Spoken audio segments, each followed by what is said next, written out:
کچھ لوگ رحبہ کے مقام پر حضرت علی کرم اللہ وجہہ کے پاس آئے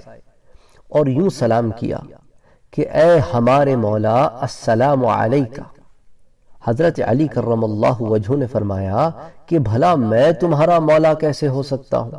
جبکہ تم تو قوم عرب سے ہو۔ لوگوں نے کہا کہ ہم نے غدیر خم، یعنی مکے اور مدینے کے درمیان جو غدیر خم کا مقام ہے، اس وقت حضور اکرم صلی اللہ علیہ وآلہ وسلم نے اس مقام پر پہنچ کر جو ایک جملہ فرمایا تھا، تو جب حضور اکرم صلی اللہ علیہ وسلم غدیر خم پہنچے تھے تو غدیر خم والے دن حضور نے جب یہ ارشاد فرمایا تھا کہ جس کا میں مولا ہوں علی بھی اس کے مولا ہے، تو ہم نے وہ جملہ سنا تھا۔ اور یہ جو جملہ ہے حضور اکرم صلی اللہ علیہ وآلہ وسلم کا، اور یہ حضرت علی کرم اللہ وجہہ کی شان میں جو حضور نے فرمایا تھا، اس کو بڑی تفصیل کے ساتھ سیرت النبوی میں غدیر خم کے ٹائٹل سے اگر آپ تفصیلات جاننا چاہتے ہیں تو آپ وہ سن سکتے ہیں۔ تو بہرحال تو جو حضرت علی کرم اللہ وجہہ کے اطراف لوگ بیٹھے تھے وہ کہنے لگے کہ جب انہوں نے یہ بات کہی کہ ہم نے یہ جملہ اپنے کانوں سے سنا ہے کہ حضور صلی اللہ علیہ وسلم نے فرمایا جس کا میں مولا ہوں علی بھی اس کے مولا ہے، تو علی اس کے مولا ہے، تو جب یہ بات وہ کر چکے تو حضرت علی نے اس بات کا کوئی جواب نہ دیا، کیونکہ اس بات کو ان اصحاب نے حضرت علی کے سامنے واضح کیا کہ یہ تو حضور نے آپ کو ٹائٹل دیا ہے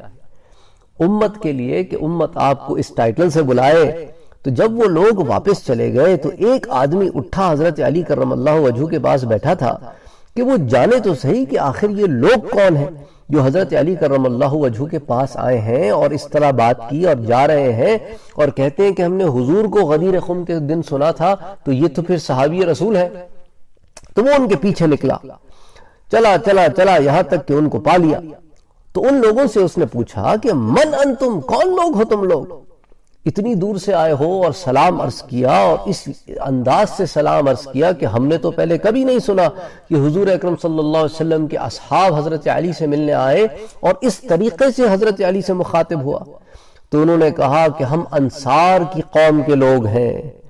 جب میں نے اور دریافت کیا تو اس جماعت میں حضرت ابو ایوب انصاری بھی موجود تھے۔ سبحان اللہ،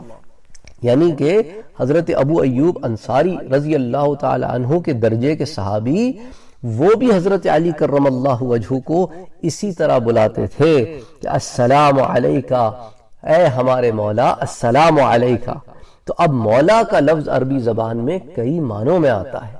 بعض لوگوں کو یہ مغالطہ لگتا ہے، وہ مولا علی کہنا صرف شیعوں کا حق سمجھتے ہیں یا مولا علی کہنے والوں کو شیعہ سمجھتے ہیں۔ یہ بات نہیں ہے، یہ میرے پاک نبی صلی اللہ علیہ وآلہ وسلم کا حضرت علی کرم اللہ وجہہ کو دیا ہوا ٹائٹل ہے، تو حضرت علی کہنا بھی درست ہے، سیدنا علی مرتضیٰ بھی کہنا درست ہے، حیدر کرار بھی کہنا درست ہے، مولا علی بھی کہنا درست ہے، ابو تراب بھی کہنا درست ہے، اور رضی اللہ تعالی عنہ حضرت علی رضی اللہ تعالی عنہ کے تمام القاب ہیں۔ اس واقعے کو جو میں نے ابھی آپ کے سامنے ذکر کیا، فضائل الصحابہ کی جلد نمبر 2 صفحہ نمبر 572 پر نقل کیا گیا ہے۔